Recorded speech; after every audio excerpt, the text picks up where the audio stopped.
เบิ่งกบเฮาว่าเป็นจังไดหน้าหนาวเพิ่นสิกินอาหารดีบ่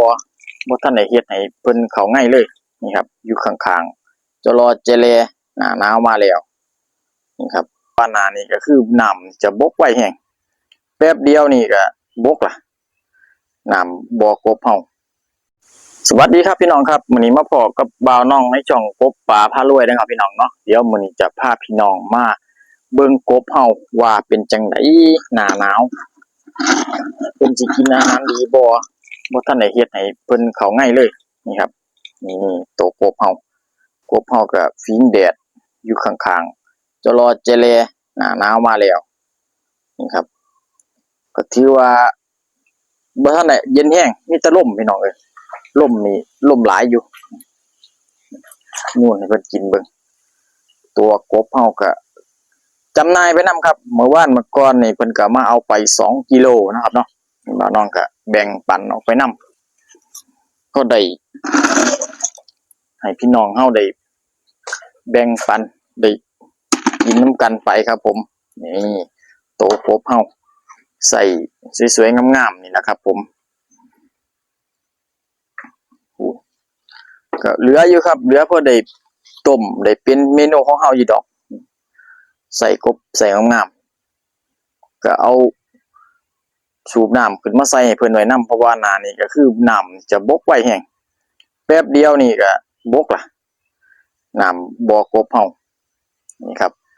จากกบได้หลายนี่เฮาก็แบ่งปันไปนำแน่ก็สิเหลืออยู่พอได้ต้มอยู่ครับพี่น้องนี่เพราะว่าหลายคนมันก็เข้ามาแล้วก็เอาติดไม้ติดมือไปนำนี่ครับผมพอได้โอเคอยู่เป็นอาหารเป็นเมนูเฮาล่ะเวลาเพราะว่าถ้าบ่เลี้ยงไว้คุมื้อนี้แทบจะหากินยากแล้วครับผมกบเฮาก็ได้เนาะสิได้เลี้ยงไว้ทุกอย่างครับนี่ล่ะข้างบ่อนี่ก็เอาเป็นกระเบื้องเก่ากระเบื้องเศษกระเบื้องเฮาก็สามารถเอามาเฮ็ดเป็นหม้องเลี้ยงกบเฮาได้ครับผมก็สิอยู่ทนทานแข็งแรงได้เลยนะครับเนาะนี่อ้อมไว้เลยแล้วข้างบนนี่ก็จะเป็นแพแงงหรือว่าตะข่ายใสนี่ครับตะข่ายเอ็นใสนะครับเนาะเฮาก็มาล้อมไว้นกกลางคืนพี่น้องเอ้ยนกกลางคืนแน่นกกลางเว้นแน่นี่ล่ะต้องล้อมไว้ขังไว้เด้ถ้าบ่ซั่นเนี่ยมาเอามื้อละโต2โตนี่ก็เบิดไปนำนี่ข้างๆนี่ก็จะเป็นแหนแดงพุ่นแหนแดงกับแพหลายแล้วเต็มในคลองเฮาแหนแดงก็น้ำเพิ่นก็เริ่มลดลงไปจักหน่อยจะได้ขุดคลองลงอีกจักหน่อยอยู่ครับนี่เพื่อจะให้แหนแดงเฮามีน้ำหลายๆจักหน่อยเพื่อจะได้แพร่พันธุ์ต่อไปบ่ได้เป็นอาหารของป่าเฮานี่ครับฝั่งทางนี้โซนนี้ก็จะมีพวกข่าตะไคร้ใบกะเพรานี่ล่ะอยู่นี่ล่ะครบเลยต้นพร้าวเฮาก็ถือว่าใหญ่ไว้อยู่ครับพี่น้องนี่จักหน่อยอีกบ่เกินปี2ปีนี่ก็ได้กินหน่วยเป็นมะพร้าวน้ำหอมนะครับเนาะนี่ 2-3 ต้นปลูกไว้สลับกันไปแน่เดี๋ยวจะเอาไอ้ต้นอะโวคาโดมาปลูกใส่แถวนี้ครับเลี้ยงไปนี่เลยเพราะว่าอะโวคาโดเฮาปลูกไว้นี่หลายต้นแฮงกล้าไว้ใส่อบๆเฮาใส่โตงามๆถือว่าหน้าหนาวเพิ่นก็ยังมากินอาหารดีอยู่ครับพี่น้องมาแล้วติดน้องแดง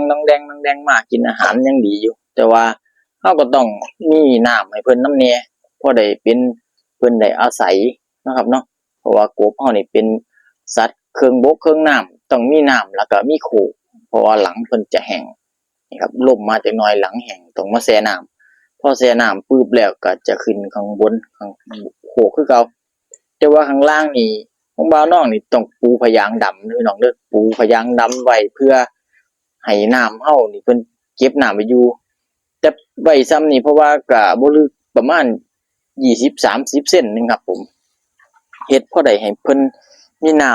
ำได้ให้เพิ่นได้เล่นน้ำเนาะครับเนาะก็เลยบ่ลึกเวลาเฮาก็จะสูบน้ำขึ้นมาใส่ให้เพิ่นถ้าเวลาเฮาถ่ายน้ำกบก็บ่ยากครับนี่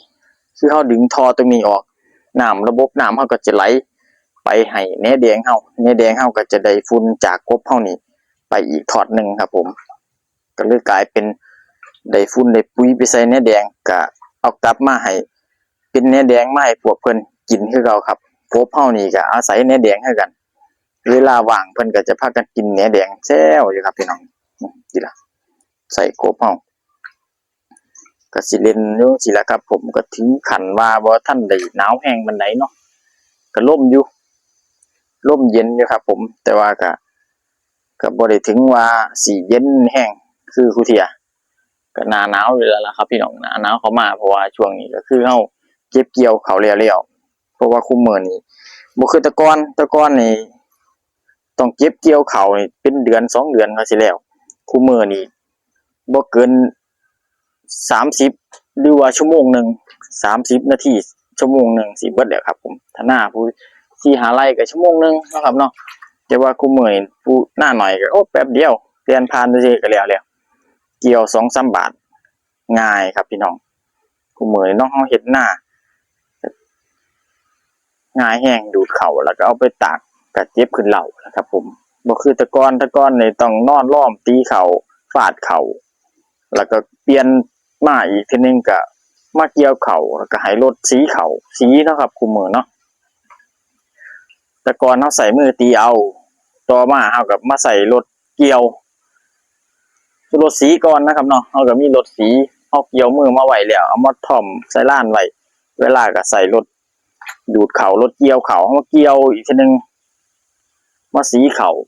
บาดนี้ต่อมาก็มาใส่รถเกี่ยวเข่าคุมื้อนี่ครับผมเป็นยุคที่ทันสมัยเนาะครับเนาะไว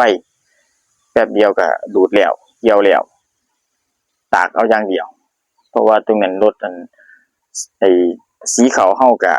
ไอ้ตาเขาอยู่ล้อมแล้วเฮาก็ไปเก็บกูเขามากองไว้ล้อมเวลาก็รถมาสีเอาแต่ว่าคุมื้อนี้บ่ต้องเก็บเขายากเลยคุมื้อรถลงไปในป่าเขาเฮาดูดเอาเลยครับผมก็ง่ายส่ำกันกับเฮาเลี้ยงกบเลี้ยงปลานี่ครับผมแทบจะบ่มีแล้วคุมื้อเฮาต้องเลี้ยงไว้พอเวลาเฮาอยากปึ๊บเฮาก็ย่างมาเลยย่างมาเอาไปเป็นอาหารเมนูเฮาก็พอได้ต่อยอดเฮาได้แบ่งปันพี่น้องเฮาไปนี่ครับผมก็พอได้ใส่ได้ซอยไปนำเพิ่นนี่แหละครับผมเนาะเลี้ยงปูเลี้ยงปลาก็ได้แบ่งให้พี่น้องเฮาไปนำพูดบางทีล่ะเรียนแซ่ๆอยู่ครับกบปลาเฮามีฟังทางนี้ก็จะเป็นโทนสาน้ำสาใหญ่พอได้สูบน้ำจากนี่นะครับผมเป็นน้ำห้องเนาะเวลาก็เอาขึ้นมาใส่ให้ปลาให้กบเฮานี่ก็จะถัดมาก็จะเป็นบ่อหอยปังครับเดี๋ยวจะให้เบิ่งควบกันเลยนี่ก็จะมาเป็นบ่อหอยปังนี่หอยปังเฮานี่ก็เลี้ยงไว้ข้างๆกันกับคอกกบเพราะว่าแทบจะบ่มีแล้วเฮาต้องอนุรักษ์ไว้เบิดครับคุมื้อนี่เบิ่งสิล่ะหอยปังเฮาเพิ่นก็จะรอจะแลอยู่ข้างน้องเฮานี่พอเฮาเอาเนื้อแดงมาให้เพิ่นก็มากินตีมอยู่ครับ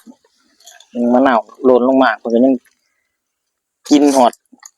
มะนาวเบิดล่ะครับพี่น้องนี่เบิ่งติล่ะหน่วยหอยปังเฮาเพิ่นก็700ขึ้นมาจังซี่ล่ะมากินเนื้อแดงเฮาใส่หน่วยเพิ่นก็สิจับคู่กันไปหอยปังเฮาใส่พอดีก้อยพอดีต้มนี่ครับผมแทบจะบ่มีแล้วคุมื้อยังสิมีตั้งแต่หอยเชอรี่เป็นหอยโข่งยังหายากครับพี่น้องนอกจากจะไปหาตามตลาดเพิ่นก็จะเอามาจากทางอื่นจังซี่ครับผมทางแถวใดที่เพิ่นยังมีอยู่ยังเหลืออยู่นี่ก็พอได้เห็นแต่ว่าแถวบ้านเฮานี่บ่มีแล้วหอยปังบ่าวน้องก็เลยเอามาเลี้ยงไว้อนุรักษ์ไว้ถ้าเบิ่งพอได้เบิ่งได้แย่งเบิ่งนำแหนมหายากแล้วของคุมื้อนี้เนาะครับเนาะเฮาก็ต้องเลี้ยงไว้ได้เบิ่งได้แย่งนี่ครับผมแซวอยู่เด้อพี่น้องเด้อเวลาเพิ่นจับคู่มาเนี่ยมันก็จะขึ้นไข่เฮาก็จะเอาวางถาดไว้แต่ว่าลูกน้อยเพิ่นนี่ก็ว่ามันออกหลายอยู่ครับเบิ่งหั่นเพิ่นก็จะเกาะอยู่ตามต้นเพิ่นนี่แหละครับผมนอกจากเพิ่นสิหน่วยใหญ่เพิ่นเด้อพี่น้องจังสิเห็นเพิ่นอันนี้แทบจะบ่ค่อยเห็นเลยเพราะว่าหน่วยน้อยเพิ่นนี่เพิ่นลูกน้อยแฮงช่วงว่าหั่นนี่ช่วงหน้าฝนว่าหั่นเนาะครับเนาะนี่มันติเลยพี่น้องขนาดเฮาโยนลงไปเพิ่นก็บ่จมเด้หอยปังนะฟูขึ้นมาคือเก่าอ่านี่มันก็จะมากินแหนแดงสิครับนี่ ปล่อยพากันร้อยกินแหนแดงนี่ก็แหนแดงเฮาก็เอามาโรยๆไปเลยเวลาเพิ่นอยากเพิ่นหิวเพิ่นก็จะมาพากันกินเองเต็มอยู่ในหนองเฮานี่แหละครับผมพาพี่น้องมาอัปเดตเบิ่งนำเดี๋ยวมื้อนี้สิได้ทำความสะอาดสวนอีกเทื่อนึงนะครับเนาะเทิงเบิ่งกบเทิงเบิ่งปลาเทิงเบิ่งหอยนี่แหละครับผมพาพี่น้องมาชมสวนไปนำก็อย่าลืมในช่องกบปลาพารวยเด้อครับเด้อกดไลค์กดแชร์กดติดตามบ่าวน้องนะครับผมเพื่อเป็นกำลังใจเนาะบ่าวน้องก็สิเฮ็ดคลิปให้พี่น้องมาเรื่อยๆคลิปนี้ก็สวัสดีครับ